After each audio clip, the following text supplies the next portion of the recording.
दोस्तों, आज से हम शुरू कर रहे हैं हिंदी की ग्रामर, जिसका पहला टॉपिक है काव्य। काव्य क्या है या कितने प्रकार का होता है, तो ध्यान से सुनिएगा। रस युक्त वाक्य ही काव्य कहलाता है।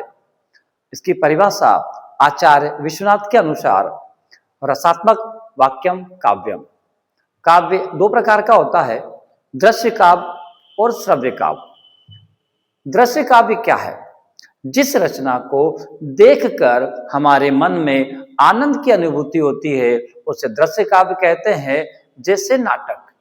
दृश्य काव्य दो प्रकार का होता है, रूपक और उपरूपक। हमारा अगला क्वेश्चन आएगा, श्रव्य काव्य क्या है? जिस रचना को सुनकर हमें आनंद की अनुभूति होती है उसे श्रव्य काव्य कहते हैं। जैसे कहानी, संगीत आदि। श्रव्य काव्य दो प्रकार का होता है, प्रबंध काव्य और मुक्तक काव्य। दोस्तों, हमारा अगला प्रश्न है, प्रबंध काव्य क्या है? प्रबंध काव्य श्रव्य काव्य का एक महत्वपूर्ण प्रकार है। इसमें किसी भी विशेष घटना का आरंभ से लेकर अंत तक क्रमबद्ध और विस्तार पूर्वक वर्णन होता है। जैसे इसका प्रमुख उदाहरण है तुलसीदास जी द्वारा रचित रामचरितमानस। इसमें भगवान राम के जीवन का आरंभ से लेकर अंत तक का वर्णन है। दोस्तों, प्रबंध काव्य तीन प्रकार का होता है, महाकाव्य, खंड काव्य और आख्यानक गीति। इसमें दो महत्वपूर्ण है, महाकाव्य और खंड काव्य। दोस्तों, हमारा अगला प्रश्न आएगा, महाकाव्य क्या है? महाकाव्य वह काव्य होता है जिसमें किसी भी महान नायक के संपूर्ण जीवन का क्रमबद्ध वर्णन होता है।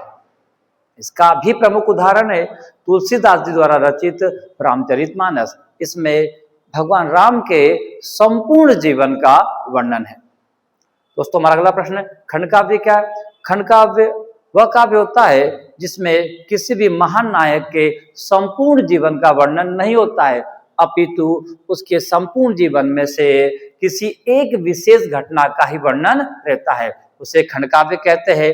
खंड काव्य का प्रमुख उदाहरण है कालिदास जी द्वारा रचित मेघदूत, जिसमें यक्ष की विरह वेदना का वर्णन है। दोस्तों, हमारा अगला क्वेश्चन है, दोस्तों बहुत आईएमपी क्वेश्चन है, खंड काव्य और महाकाव्य में क्या अंतर है? ध्यान से सुनिएगा दोस्तों। खंड काव्य छोटा होता है, महाकाव्य बड़ा होता है। खंड काव्य में जीवन की केवल एक घटना का वर्णन होता है, महाकाव्य में संपूर्ण जीवन का वर्णन होता है। खंड काव्य का नायक महान नहीं होता, महाकाव्य का नायक महान होता है। खंड काव्य का उद्देश्य महान नहीं होता, महाकाव्य का उद्देश्य महान होता है। दोस्तों, हमारा अगला क्वेश्चन है, दो प्रमुख महाकाव्य और उनके लेखकों के नाम। आईएमपी क्वेश्चन है ये भी। हम पहली बात करें, नंबर 1 रामचरितमानस तुलसीदास जी, नंबर 2 साकेत मैथिलीशरण गुप्त। दोस्तों, हमारा अगला प्रश्न है, दो प्रमुख खंड काव्य और उनके लेखकों के नाम। फिर हम लेखक वही लेंगे पुराने, ताकि रचना बड़ी आसानी से याद हो जाए। पहला पार्वती मंगल, जिसके लेखक है तुलसीदास जी। दूसरा पंचवटी, जिसके लेखक है हमारे मैथिलीशरण गुप्त। दोस्तों, हमारा काव्य से रिलेटेड अंतिम क्वेश्चन है, मुक्तक काव्य क्या है? जैसा कि उसके नाम में ही मुक्त मतलब होती है आजादी। तो देखिए ध्यान से क्या आएगा, मुक्तक काव्य वह काव्य होता है जिसमें प्रत्येक पद अर्थ की दृष्टि से स्वतंत्र और पूर्ण होता है। इसे समझने के लिए हमें किसी अन्य पद पर निर्भर नहीं रहना पड़ता है। यह मुक्तक काव्य कहलाता है। जैसे दोहा।